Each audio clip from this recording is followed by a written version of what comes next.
വേണമെങ്കിൽ പറയാമായിരുന്നു, എനിക്കറിയില്ലായിരുന്നു ഇദ്ദേഹം വലിയ കൊള്ളക്കാരനാണെന്ന് എനിക്കറിയില്ലായിരുന്നു, ഒരു അപ്പോയിന്റ്മെന്റ് ചോദിച്ചു.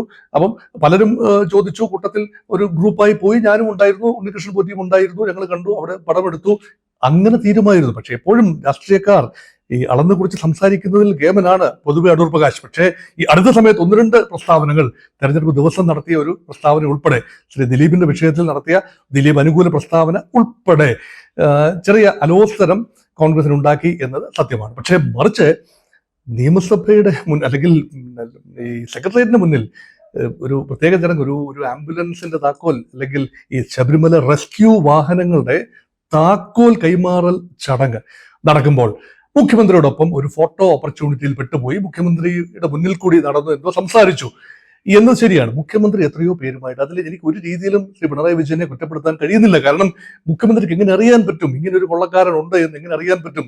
കൂടി നിൽക്കുന്നവർ എത്രയോ പേര് പിന്നീട് കേസുകളിൽ പെടുന്ന ആളുകളുണ്ട്, അല്ലെങ്കിൽ അവർ ഓൾറെഡി കേസുകളിൽ പെട്ടവർ പുറത്തു വരാതിരിക്കുന്നവരുണ്ട്. അപ്പൊ മുഖ്യമന്ത്രിക്ക് അവരിൽ നിന്നൊക്കെ അകലം പാലിക്കാനൊക്കില്ല. മുൻ മുഖ്യമന്ത്രി ശ്രീ ഉമ്മൻചാണ്ടിയോടൊപ്പം സരിത എന്നല്ല എത്രയോ പേരാണ് കടന്നു വരികയും ഹസ്തദാനം ചെയ്യുകയും ഒരുപക്ഷെ ഹാരാർപ്പണം നടത്തുകയും അടുത്തിടപെടുകയും ചെയ്തിട്ടുള്ളത്. ഇതെല്ലാം തന്നെ ദുരുദ്ദേശത്തോടു കൂടിയാണ് എന്ന് പറയുന്നത് ബൗഢ്യമാണ്. ബുദ്ധിമാന്മാരായ, അല്ലെങ്കിൽ രാഷ്ട്രീയം നന്നായി നോക്കിക്കാണാൻ അറിയാവുന്ന മലയാളികൾക്ക് അറിയാൻ സാധിക്കും ഇതിന് പിന്നിൽ രാഷ്ട്രീയ പ്രേരിതമായ ആരോപണങ്ങൾ.